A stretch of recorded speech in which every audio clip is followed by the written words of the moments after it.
Hello dear student, हम continue कर रहे हैं class 8th science chapter 7 conservation of plants and animals.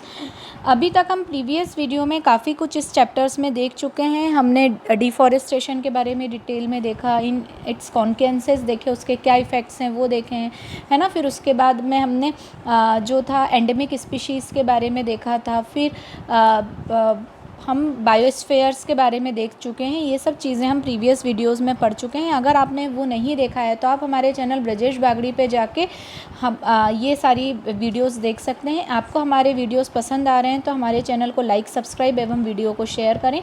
साथ ही साथ बेल आइकॉन प्रेस करें ताकि आपको लेटेस्ट वीडियो की अपडेट जो है वो मिलती रहे। Now we start with the wildlife sanctuary. हमारा अगला टॉपिक जो है वो वाइल्ड लाइफ सेंचुरी है। तो सून पहली sees a board with Pachmarhi wild life sanctuary return on it. पहली ने एक बोर्ड देखा जिस पे लिखा हुआ था पचमढ़ी वाइल्ड लाइफ स्फीयर। तो उसको प्रोफेसर अहमद ने ये एक्सप्लेन किया कि ये जो पर्टिकुलर एरिया रहता है वहाँ पर किलिंग और capturing animals in general is restricted. वहाँ पर क्या होता है, ये सब मतलब मना होता है। ना एनिमल्स को पकड़ सकते हो, ना उन्हें मार सकते हो, है ना ही उनके किसी भाग को निकाल सकते हो। तो ये सब चीज़ें जो होती हैं वो रेस्ट्रिक्टेड होती हैं और यदि कोई ऐसा करता है तो उसे पनिश किया जाता है। Wildlife sanctuaries like reserve forest provide protection and suitable living condition to wild animal. Wildlife sanctuaries जो होती हैं वो क्या करती हैं, लाइव स्टॉक जितने भी हैं या जितने भी एनिमल्स हैं, वाइल्ड एनिमल्स, उनको क्या करती हैं, सुटेबल कंडीशंस देती हैं ताकि वो आराम से अपने कंफर्टेबल मोड में, जिस तरह की उनकी हैबिटेट है, वहाँ वो रह सकें। He also tells them that people living in wildlife sanctuaries are allowed to do certain activities such as grazing by their livestock, collecting medicinal plants, firewood, etc. अब कुछ लोग भी वहाँ रहते हैं तो अब उन लोगों के लिए क्या छूट दी जाती है कि वो जो है अपने जानवरों को वहाँ ग्रेज करवा सकते हैं, मतलब चारा वगैरह जो है वो दे सकते हैं वहाँ पे। उसके अलावा उन्हें वो मेडिसिनल प्लांट वो कलेक्ट कर सकते हैं, वहाँ से जलाने के लिए लकड़ियाँ कलेक्ट कर सकते हैं, बट वो भी ना किसी एनिमल्स को मार सकते हैं ना ही किसी प्लांट को कट कर सकते हैं। Some of the threatened wild animals like black buck, wild eyed buck, elephant, golden cat, pink headed duck, घड़ियाल, marsh crocodile, python, rhinoceros etcetera are protected and preserved in our wildlife sanctuaries. अब कुछ जो threatened मतलब जो धीरे धीरे ख़त्म हो रही है, खतरे पे है, तो ऐसी स्पीशीज़ में ब्लैक बग है, वाइट आइड बग है, एलिफेंट है, गोल्डन कैट है ना, पिंक हेथेड डक है, घड़ियाल है। तो ये सब जो है इनको क्या किया गया है, प्रोटेक्टेड एंड प्रिजर्व किया गया है हमारी वाइल्ड लाइफ सेंचुरी में, ताकि ये इनकी स्पीशीज़ पूरी तरह ख़त्म ना हो, नहीं तो एक वक्त ऐसा आएगा ये रहेंगे ही नहीं बिल्कुल। फिर Indian sanctuaries have unique landscapes, broad level forest, mountain forest and bush lands in deltas of big rivers. अब यहाँ पर क्या है, इंडियन सेंचुरीज़ में क्या है, बहुत अच्छी ज़मीन है, यूनिक लैंडस्केप है, फिर फॉरेस्ट बहुत बड़े बड़े हैं, माउंटेन फॉरेस्ट भी हैं, फिर उसके बाद बश लैंड्स जो हैं, बश लैंड मतलब झाड़ियों वाले ऐसे जो हैं वो अलग अलग बड़ी बड़ी नदियों के डेल्टा पे, मतलब उनके किनारे पे ऐसी ज़मीन है जो ऐसे वाइल्ड एनिमल्स को सपोर्ट करते हैं उनकी लाइफ के लिए और वो आराम से रह सकते हैं।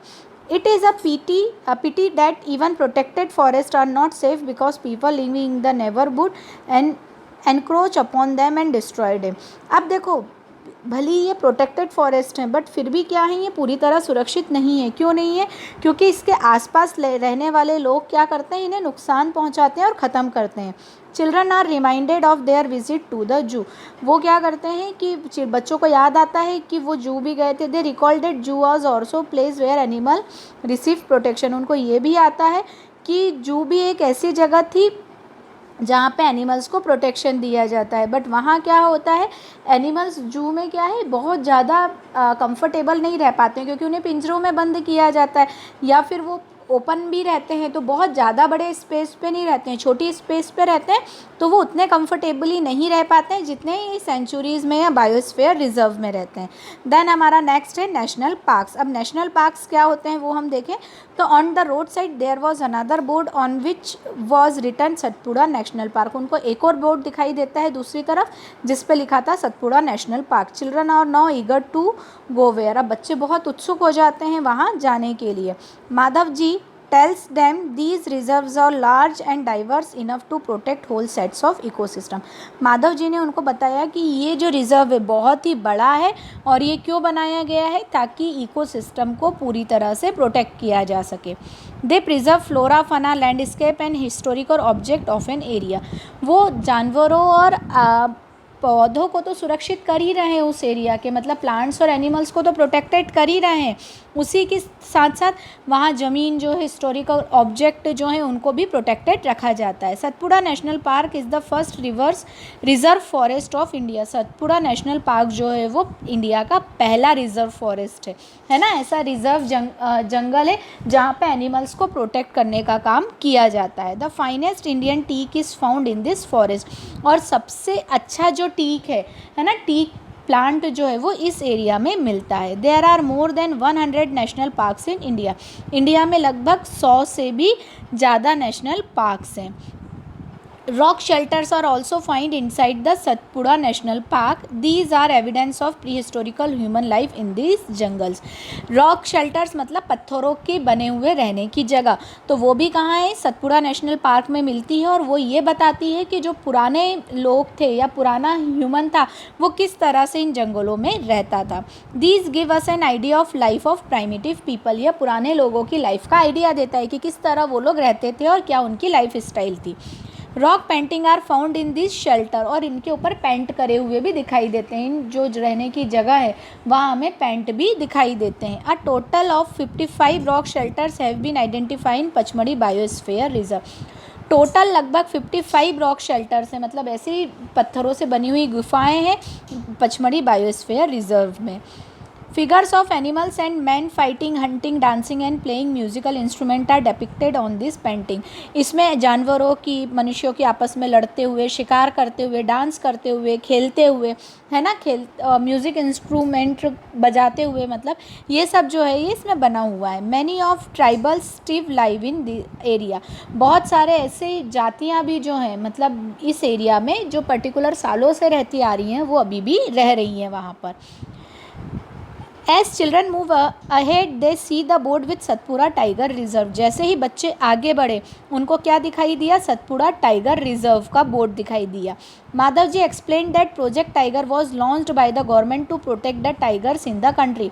माधव जी ने ये बताया कि ये जो है ये किसके लिए किया गया था, टाइगर को प्रोटेक्ट करने के लिए, है ना, कंट्री में टाइगर को प्रोटेक्ट करने के लिए प्रोजेक्ट टाइगर लॉन्च किया गया था, ताकि इससे सर्वाइवल और मेंटेनेंस जो टाइगर पॉपुलेशन की है वो बनी रहे। मतलब टाइगर की पॉपुलेशन दिन पे दिन कम होती जा रही थी, लोग उनका शिकार कर रहे थे, तो उसको रोकने के लिए और टाइगर पॉपुलेशन को बढ़ाने के लिए ये प्रोजेक्ट टाइगर जो है वो शुरू किया गया। तो आज हम इतना ही देख रहे हैं, हमने प्रोजेक्ट टाइगर तक का देखा। इसके आगे हम थोड़ा सा जो कल देखेंगे, उसके अलावा क्यों इस तरह से और भी कौन कौन सी एंडेंजर्ड स्पीशीज़ हैं और किस तरह से उन्हें प्रोटेक्ट किया जाता है। आप लोग एक बार ये वीडियो ध्यान से देखने के बाद बुक ज़रूर रीड करिएगा। और आपको कोई भी डाउट, कोई भी प्रॉब्लम हो तो आप मुझे मैसेज करके, कमेंट करके पूछ सकते हैं। Keep study, keep watching. Thank you so much.